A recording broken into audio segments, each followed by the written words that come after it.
नमस्कार. श्री स्वामी समर्थ. आश्विन द्वादशी ही गोवत्स द्वादशी किंवा वसुबारस म्हणून प्रसिद्ध आहे. वसुबारस म्हणजे नेमकं काय, तर प्राचीन काळापासून हिंदू लोक गायीला पवित्र मानत आले आहेत. या दिवशी गायीची तिच्या पाडसासह पूजा केली जाते. गायीच्या ठिकाणी 33 कोटी देव असतात असे मानले जाते आणि म्हणून तिला गोमाता म्हणतात. तिची उपयुक्तता ओळखूनच प्राचीन काळापासून तिची पूजा करण्याची प्रथा पडली आहे. गायीच्या थोरीमुळेच राजा दिलीप आणि भगवान श्रीकृष्ण यांनी गोसेवा केली. श्रीकृष्णाने स्वतःला गोपाल म्हणून घेतले. आपण अनेक प्रसंगी दान करत असतो, त्यामध्ये गोदान सर्वश्रेष्ठ मानलेलं आहे.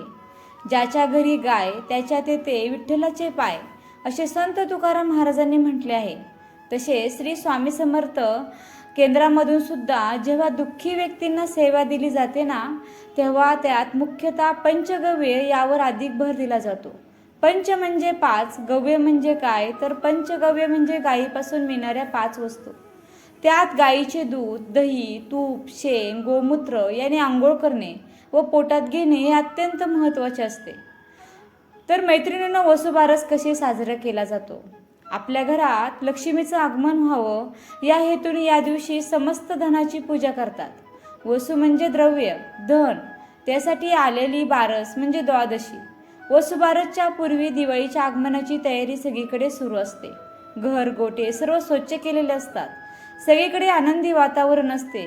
तसेच शेतावर शेतीची इतके दिवस राखण्यासाठी गेलेली गाय आपल्या बछड्यासह वसुबारसेला संध्याकाळी परत येणार असते. तेव्हा तिचे स्वागत करूनच तिच्या मागोवा घेणाऱ्या वासराला दिवाळीच्या वसुबारसेला उंबरठ्यात ओवाळून घरात घ्यायचे असते. शेती कामात मदत करणाऱ्या सर्व जनावरांविषयी भारतीय संस्कृतीला प्रेम आहे. गाय तर कुटुंबाची एक सदस्यच असते. घरातले अखंड मातृत्व म्हणजे गाय. आईसारखेच मायाळू, तसेच वासराला गोंजारून बोलणार. तिचं हंबरून ऐकलं की कुणाच्याही हृदयात वचनांना दाटून येतं. तर अशा या गोमातेचं पूजन तिच्या वासरासह या दिवशी करण्याला खूप महत्त्व आहे. वसुबारसेच्या दिवशी काय काय करावे याबद्दल आपण माहिती जाणून घेऊया. वसुबारसेच्या दिवशी सकाळी लवकर उठायचं आहे. तुम्ही स्वच्छतेची कामं करून घ्यायची आहे. या दिवसापासून तुम्ही अभ्यंग स्नान केलं तरी सुद्धा चालतं. बरेच जण या दिवशी व्रत सुद्धा करतात. ज्यांना अपत्यप्राप्ती नाही किंवा जे दाम्पत्य निपुत्रिक आहे त्यांनी सुद्धा या दिवशी व्रत केलं तर नक्कीच त्यांना पुत्रप्राप्ती किंवा संतान सुख भेटू शकतं. बरेच जण आपल्या गाईगुरांसाठी किंवा आपल्या घरातील मुलाबाळांसाठी हे व्रत करतात. प्रामुख्याने महिलांचा सहभाग यामध्ये जास्त असतो. पण शेतकरी लोक त्यांना गाय वासरू किंवा त्यांची जी पाळीव जनावरं आहेत, जी शेतीसाठी उपयुक्त आहेत किंवा ज्यांच्या दुधामुळं तुमचं घर आहे ते समृद्धी राहते, तर अशा गाय वासरांच्या कृतज्ञता व्यक्त करण्यासाठी बरेचसे शेतकरी पुरुष सुद्धा या दिवशी उपवास करतात. बऱ्याच जणांना हाही प्रश्न येऊ शकतो की वसुबारसेचा उपवास आहे तो फक्त शेतकऱ्यांनीच करायचा का? तर असं अजिबात नाही. जे नोकरी व्यवसाय करतात किंवा वर्किंग करत असतील अशा सर्वांनी वसुबारसेचा उपवास केला तरी चालतो. कारण गाईच्या दुधाचा वापर किंवा गाईच्या दुधापासून बनवलेले जे काही पदार्थ आहेत ते आपण सर्वजण खातो, पितो आणि त्यामुळे तुम्हाला सुद्धा उपवास करायचा असेल तर नक्कीच या दिवशी करू शकता. वसुबारसेच्या उपवासामध्ये तुम्ही फळं खाल्ली तरी चालतील, फळांचा रस पिला तरी चालेल. आणि अजून एक सांगायचं झालं तर तुम्हाला उपवासाच्या पदार्थामध्ये गाईचं किंवा म्हशीचं दूध असेल, म्हणजे दूध असेल, दुधाचे पदार्थ असतील की जे उपवासामध्ये चालतात, दही, दूध, ताक, लस्सी जे काही असेल ते सुद्धा घेता येणार नाही आहे. तसेच तुम्हाला तेलकट तुपट पदार्थ किंवा गाईच्या दुधापासून बनवलेले पदार्थ हे सोडून उपवासामध्ये जे खाता येईल ते खाऊ शकता आणि तुमच्या वसुबारसेचा उपवास जो आहे तो तुम्ही पूर्ण करू शकता. उपवासाबाबत सांगून झालं. आता वसुबारसेपासून तुम्हाला तुमच्या घराच्या अंगणामध्ये दररोज रांगोळी काढायला सुरुवात करायची आहे. तर दिवाळीचे जे काही 4-5 दिवस असतात ते अतिशय महत्त्वाचे असतात. तुमच्यापैकी बऱ्याचशा जणी दररोज तुळशीजवळ किंवा तुमच्या दारात रांगोळी काढत असतात. पण दिवाळीच्या या 4-5 दिवसामध्ये तुम्हाला दररोज म्हणजे दररोज रांगोळी काढायची आहे. रांगोळी ही शुभचिन्हापैकी एक आहे, ज्यामुळे आपल्या घरामध्ये सकारात्मकता येते, पॉझिटिव्हिटी येते. तर तुम्हाला नक्कीच तुमच्या घराच्या अंगणामध्ये किंवा घराच्या समोर जी काही जागा असेल तिथे रांगोळी काढायची आहे. अगदी मोठी नाही काढली तरीसुद्धा चालेल. अगदी साधी लक्ष्मीची पावलं, गायीची पावलं, ज्याला आपण गोपद्म असे म्हणतो, किंवा स्वस्तिक, अशा रांगोळ्या या दिवशी आवर्जून काढा. तुमच्या देवघरामध्ये जर गाई वासराची मूर्ती अद्याप नसेल, तुम्ही वसुबारसेपर्यंत ती कधीही खरेदी करू शकता आणि वसुबारसेच्या निमित्ताने तिची स्थापनासुद्धा तुमच्या देवघरात करू शकता. मग वसुबारसेच्या दिवशी गाई वासराच्या मूर्तीला स्नान घाला. हळदी कुंकवाचं पाणी तयार करायचे किंवा मग हळदीचं किंवा चंदनाचं पाणी तयार करायचे आणि त्या पाण्याने गाईला स्नान घालायचे. परत त्या पाण्याने आपल्या साध्या पाण्याने स्नान घालायचं. नंतर तुमच्याकडची मूर्ती स्नान घालणे इतकी नसेल तर ती तुम्ही फक्त पुसून परत ती देवघरामध्ये ठेवून तिची साध्या सोप्या पद्धतीने पूजा केली तरीसुद्धा चालते. पूजेमध्ये विशेष काही अवघड नसतं. पूजा मांडणी करावी तसं तर केलं तरी सुद्धा चालेल, पण सगळ्यात अगोदर आपल्याला या पूजेमध्ये गणपती बाप्पांची पूजा असावी लागते. आणि गाई वासरू म्हटलं की आपल्यासमोर भगवान श्रीकृष्णांची मूर्तीसुद्धा येते किंवा भगवान श्रीकृष्णांचं चित्र किंवा आपला बाळकृष्ण आपल्या डोळ्यासमोर उभा राहतो. तर त्यांची पूजासुद्धा आपल्याला करावीच लागते. मग बाकी देवदेवतांनी काय केलं तर मग असं म्हणायचं आहे की सेपरेट पूजा मांडणी करण्यापेक्षा आणि या देवांची पूजा फक्त या दिवशी करायची आहे, या देवदेवतांची करायची नाही, याचा भेदभाव करण्यापेक्षा आपल्या देवघरामध्येच गाई वासरांसह सर्व देवी देवतांची सुद्धा या दिवशी पूजा करा. तर नेहमीप्रमाणे धूप दीपाने ओवाळून नमस्कार करून त्याचबरोबर नैवेद्य दाखवून वासरांची गायीची पूजा करू शकता. नैवेद्यामध्ये या दिवशी गवारीची भाजी त्याचबरोबर बाजरीची भाकरी याचा नैवेद्य दाखवण्याची पद्धत आहे किंवा बाजरीची भाकरी आणि राळ्याचा भात या दिवशी विशेष करून नैवेद्यासाठी ठेवला जातो. हा पदार्थ खाऊन उपवास सोडलाही जातो किंवा ज्या महिला उपवास करतात त्यासुद्धा या दिवशी गवारीची भाजी आणि बाजरीची भाकरी खाऊनच मग उपवास सोडतात. जरी तुम्ही उपवास नाही केला तरीसुद्धा नैवेद्यासाठी बाजरीची भाकरी आणि गवारीची भाजी या दिवशी आवर्जून करा.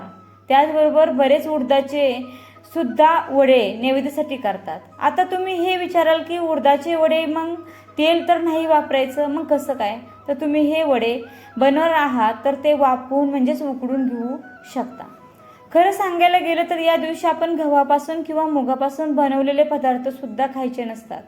गाईला ते नैवेद्य म्हणून चालतात, पण आपण मात्र ते ग्रहण करायचं नसतं. याची एक कथा आहे, ती सुद्धा मी तुम्हाला पुढे सांगणारच आहे. ज्यांना गाय वासराची मूर्ती घेणे शक्य नाही त्यांनी देवाच्या समोर म्हणजे जिथे तुमचं देवघर असेल तेथे जागा असेल किंवा कोठेही रांगोळी म्हणून काढताना तुम्ही गायीची पावलं ज्याला आपण गोपद्म म्हणतो ती गोपद्म काढली, त्याचे हळदी कुंकू वाहून फुले वाहून एक दिवा तिथे लावा. त्याचबरोबर तेथेच त्या गोपद्मांना नैवेद्य दाखवला तरी सुद्धा चालतं. किंवा तुम्ही चांगल्या चित्रकार असाल तर खरोखर तुम्हाला गाय वासर चित्र रेखाटता आलं तर त्याची पूजा केली ते सुद्धा चालतं. जे शेतकरी आहेत त्यांच्याकडे खरंच गाय वासर आहे तर त्यांनी गाय वासराचं काय तर त्याचबरोबर तुमच्या गोट्यामध्ये जे जे काही पाळीव प्राणी असतील त्या सर्वांची या दिवशी पूजा करायची असते. ही वसुबारसांची जी काही पूजा आहे ती तुम्ही सकाळी केली तरी सुद्धा चालते आणि संध्याकाळी फक्त नैवेद्य दाखवला तरी चालतो तुमच्या सोयीनुसार. कारण शक्यतो देवी देवतांना जे काही स्नान आहे ते आपण सकाळीच घालतो, त्यामुळे तुम्हाला सेपरेट पूजा मांडायची असेल तसंही करू शकता. किंवा देवघरातच पुन्हा तुम्ही पूजा करणार असाल तरी पण सकाळीच तुम्ही गाई वासराला सुद्धा स्नान घाला, तेथेच त्यांची पूजा करा आणि संध्याकाळी त्यांना नैवेद्य दाखवा तरी चालतं. सकाळच्या नैवेद्यामध्ये फक्त फळं ठेवली तरी सुद्धा चालतं. आणि ज्याच्याकडे खरोखरच म्हणजे जिवंत गाय वासरं आहेत तर त्यांनी सुद्धा गायीला स्नान घालताना हळदीच्या पाण्याचा वापर स्नानामध्ये जरूर करा. किंवा त्यांच्या पायाशी किंवा गाय पायाला हात लावून देत असेल तर तिच्या पायाशी किंवा तिच्या कपाळावर तुम्ही चंदनाचा टिपका लावायला अजिबात विसरू नका. जर गाईला नैवेद्य देताना तुम्हाला गव्हापासून बनवलेले पदार्थ म्हणा किंवा असे पदार्थ तुम्ही गाईला या दिवशी द्या ज्यामध्ये तेल तूप याचा वापर नसेल. शक्यतो जे काही पाळीव प्राणी असतात ना, त्यांना तेलकट तुपट पदार्थ कधीच देऊ नये, कारण प्राण्यांची पचनसंस्था ही वेगळी असते आणि माणसांची वेगळी असते. आता गोशाळेमध्ये तुम्हाला जर या दिवशी जाणं शक्य झालं तर तिथे गाईला हिरवा चारा दान करू शकता किंवा गाईला लागणारे जे काही खाद्यपदार्थ असतील या दिवशी तुम्ही गोशाळेमध्ये दान करू शकता. तुम्हाला गोमातेचा आशीर्वाद नक्की लाभेल. तुमच्या पदरी थोडं का होईना पुण्य पदरी पडेल. गाईची पूजा करत असताना या दिवशी तुम्हाला काही मंत्र म्हणता आले, काही श्लोक म्हणता आले तर अतिउत्तम. श्रीकृष्णांच्या संबंधित असतील किंवा श्रीहरी विष्णूंच्या संबंधित तर या श्लोकांचा किंवा मंत्रांचा जप तुम्हाला या दिवशी करता येईल. दोन्ही हात जोडून म्हणाला तरी सुद्धा चालेल. तुमच्याकडे तुळशीची माळ असेल त्या माळेवर तुम्ही जप केला तरी सुद्धा चालेल. गीतेतला 15वा अध्याय तुम्ही या दिवशी तुमची पूजा मांडणी जिथे असेल ना तिथे बसून म्हणालात किंवा त्याचं पठण केलं, वाचन केलं तरी सुद्धा चालेल. किंवा यूट्यूबवर तुम्हाला ऐकायला मिळालं तर ते ऐकलं ते सुद्धा चालेल. पण या दिवशी काही का होईना तुम्ही मंत्र श्लोक किंवा धार्मिक कथा ज्या आहेत त्या नक्की वाचायला हव्यात. काही सोपे श्लोक किंवा मंत्र मी तुम्हाला सुचवते. पहिला आहे ओम नमो भगवते वासुदेवाय. दुसरा आहे ओम नमो नारायणा. ज्या पती पत्नींचा एकमेकांशी पटत नाही किंवा ज्यांना अजूनपर्यंत अपत्य प्राप्ती नाही, संतान सुख नाही किंवा वैवाहिक जीवनामध्ये अजिबात सुख नाही आहे, सतत कटकटी आहेत, तर त्यांनी एक अतिशय प्रभावी मंत्र आहे तो म्हणालात तरी सुद्धा चालेल. ओम कृष्णाय वासुदेवाय हरे परमात्मने प्रणतः क्लेशनाशाय गोविंदाय नमो नमः. तर हा जो श्लोक काही श्लोक किंवा मंत्र आहे त्यांच्या प्रभावामुळे तुमच्या जीवनामध्ये नक्कीच खूप बदल घडून येतील, चांगले बदल घडून येतील. त्यामुळे हे जे श्लोक आहे ते तुम्ही नक्की या दिवशी म्हणा.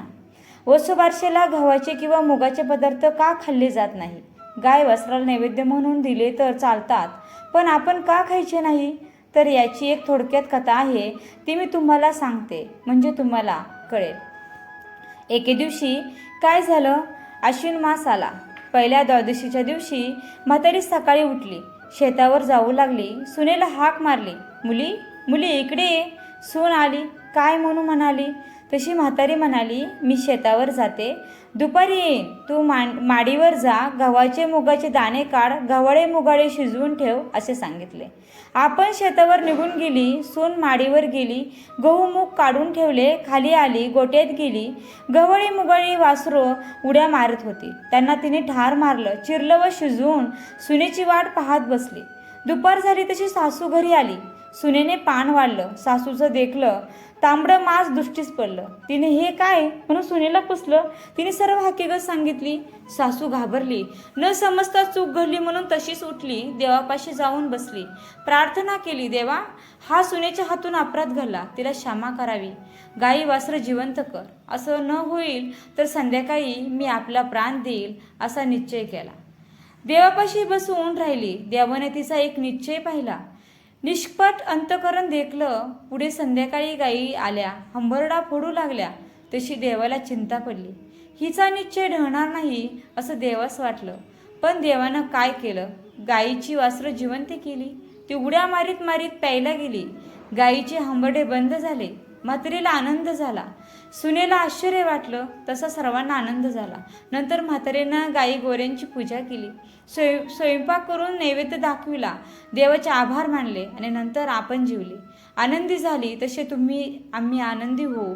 ही 60 उत्तराची कहाणी 5 उत्तरी देवा ब्राह्मणाच्या द्वारे पिंपळाच्या पारी गायीच्या गोठी सुपूर्द संपूर्ण. धन्यवाद. श्री स्वामी समर्थ.